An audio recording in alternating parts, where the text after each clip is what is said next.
Live from above the Heineken River deck at Pier 17. Back in studio, we are working. LeBron James had Lakers fans salivating on Monday after posting a video where he appears to be back on the court working out with the caption, "Coming soon to a city near you. I'm really, really real." James has been out since March 20th with a high ankle sprain. The prognosis called for him to sit out 4 to 6 weeks. Over on the East Coast, the Nets are still waiting for the return of James Harden. Harden sustained a strained right hamstring on March 31st against the Rockets. Head coach Steve Nash gave no timetable for return, but we do know that Harden had suffered a setback with that hamstring on April 20th. That reported by our Adrian Wojnarowski. Can I get Kendrick Perkins on my screen?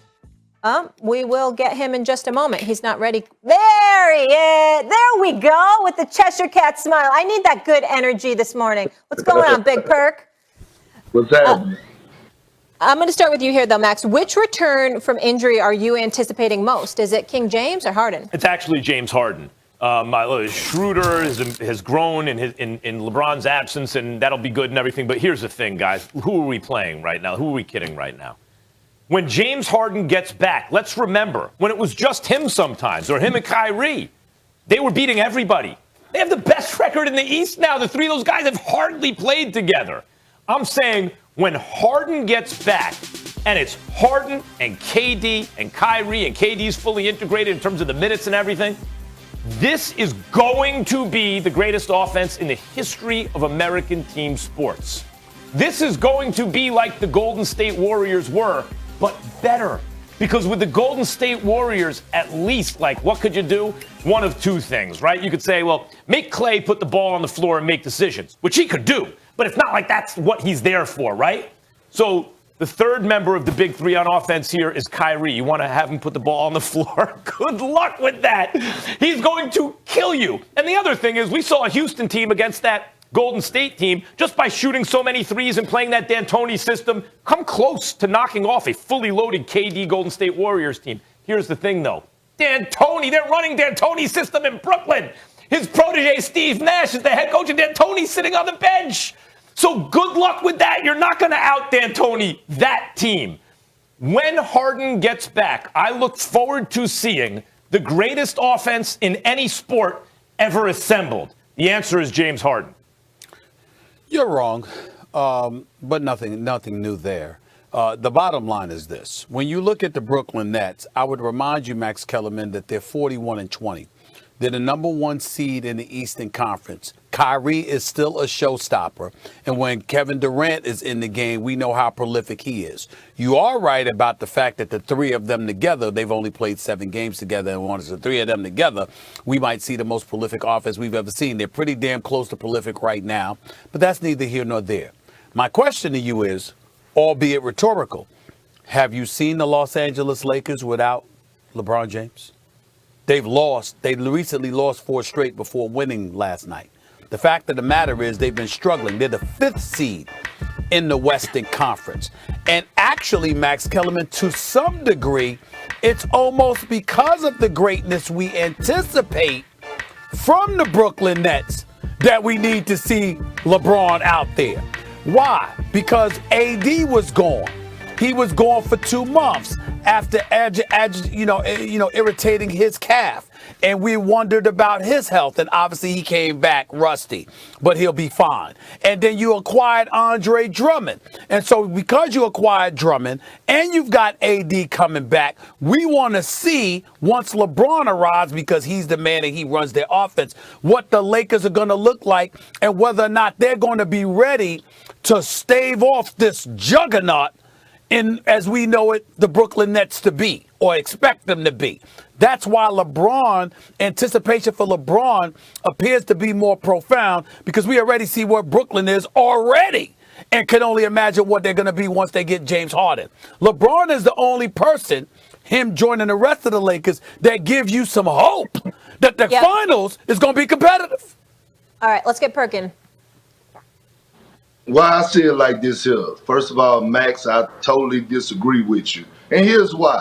When I look at both of those guys and both of those teams, the Lakers and the Nets, James Harden and LeBron James, I'm looking at their ceiling, okay? Fully healthy, both organizations, their ceiling is to win a championship. If LeBron James and Anthony Davis is healthy, their chances on winning a championship is high.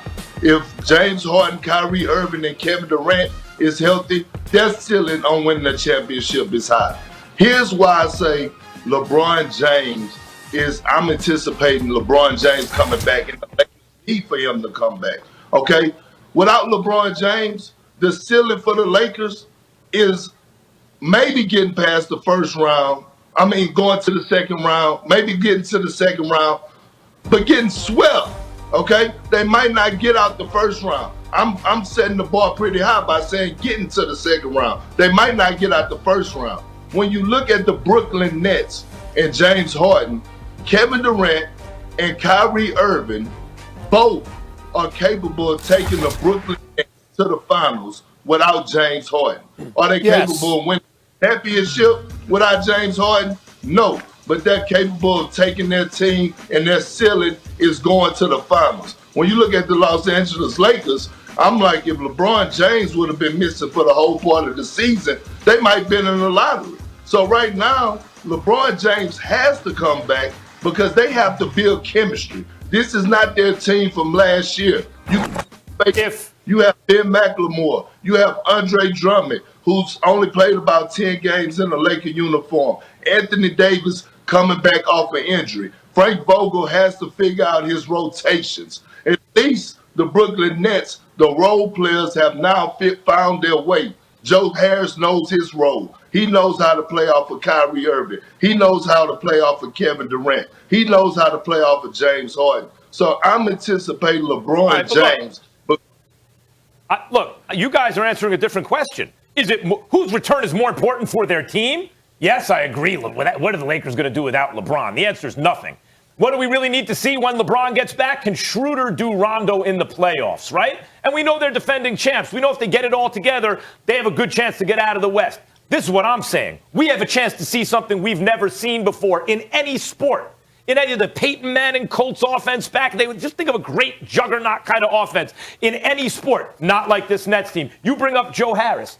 Joe Harris is the greatest shooting fourth option in the history of basketball. Joe Harris takes 6-7 threes a game and hits almost 50% of them. Think about the death lineup in Golden State, right? So that was Steph and Clay and Harrison Barnes and Iguodala and Draymond, right?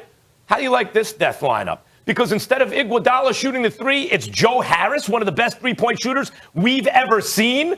And otherwise, you have three MVP caliber players on the same team offensively, can all get their shots at historically great levels, can all score from anywhere, three-point range, mid-range, free throw line, in the paint. You realize historically great levels. You don't want to see that? The more you're talking, this is why we don't like listening to you talk basketball. Because what you're saying, Max, is this. This is exactly why. Because what you're saying, let me finish. Let me finish. Let me finish. You couldn't if you prayed to. If you prayed to, you couldn't do it. Here's the point, I don't Max. have to pray. I'm doing it now. The point is this. You sit up there and you seem like somebody who would be completely satisfied seeing the Brooklyn Nets play by their damn self. We want competition.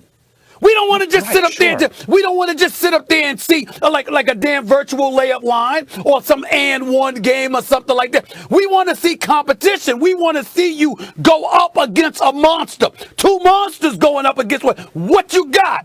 The level of competition matters. So you don't want to see the Nets fully healthy is what you're saying. Listen, I didn't say that. What I said is when you talk about what's more anticipated, the reason why is we already anticipate what the Nets are going to be because even without Harden, we're seeing some semblance of it. When the Lakers come on board, once LeBron comes back healthy, if they what we anticipate they will be, now you got something special to look forward to. You're waiting for the encounter. Somewhat similar, Max, to why I keep salivating for the Lakers going up against the Clippers. I want LeBron against Kawhi. Yeah. I don't don't want LeBron against Nurkic. But we know the Lakers I don't fully want healthy. LeBron They're against the defending Joker. champs. I want LeBron against Kawhi. And I want LeBron against KD. I want Kyrie against LeBron. I want that stuff. That's why you anticipated. Could you imagine if the finals come up and it's KD against LeBron again? Oh, and now you got Kyrie who would love to beat up on LeBron. Yeah. If he could, you have any idea the That's why we storylines that wanna come both- with that? That's what we're That's looking why forward we to. both want to. We all want to see them both come back. They're both more anticipated. Which is more anticipated? LeBron coming back to a team we already know how good they're going to be. They're the KD defending and Kyrie champions. without Harden Or James going against Harden, LeBron would be appealing. Or James Harden coming back to a team that we really haven't seen yet. We have not seen the Brooklyn Nets at full strength yet. I want to see that. I want to see it heading into the playoffs. Well, I'm going to tell you why I'm anticipating LeBron James even more. Forget making it to the championships coming out of the Western Conference. When you look how hard and how better teams have gotten, the Utah Jazz, the Denver Nuggets, Stephen A., I was wrong. They still balling without Jamal Murray, okay? The Phoenix Suns with Chris Paul, Devin Booker, Cam Johnson, Bridges, DeAndre Ayton, the way that they're playing phenomenal basketball right now. And my favorites that are in the Western Conference right now, the Los Angeles Clippers. I said this before the season started, that they needed a floor general. That's all they was missing. And they went out and got Rajon Rondo. Oh, the guy that they took from the Lakers. The Lakers didn't sign him back. They took him for granted. And since the Clippers got Rondo, they have been a completely different team. Hell, not just the team. Paul George has been a completely different player. That's the Rondo effect. Reggie Jackson. So I'm anticipating the Lakers and the Clippers meeting up in somewhere in the Western Conference before we even think about the finals. And this is why I'm anticipating LeBron James getting back, because I want to see that matchup. Hey, Max, you want to faint, Max? You want to faint? Go ahead. If LeBron James goes through the Clippers with Kawhi and Paul George and Rondo, and then he goes and beats Kevin Durant, along with Kyrie, and then James Harden. I'm not gonna go that far. He ain't gonna be he'll never be number one to me over MJ. But I will say this. I won't have a critical word to say about LeBron James for the rest of his career. If he win this chip and he goes through those two, he goes through a fully loaded Clippers and a fully loaded Brooklyn, I will sit up there and I might have to bow down to the king. I might have to bow down to the James king. I might have to do it, Kendrick. Goes through not just the Clippers, but there's a chance he'll have to go through the Clippers, the Suns, and the Jazz before he even gets to the Nets. If they're all healthy, Stephen A., and the big three are healthy in Brooklyn and LeBron wins the whole thing, he has a hell of a case against Jordan this year. That's because if the Nets are fully loaded, I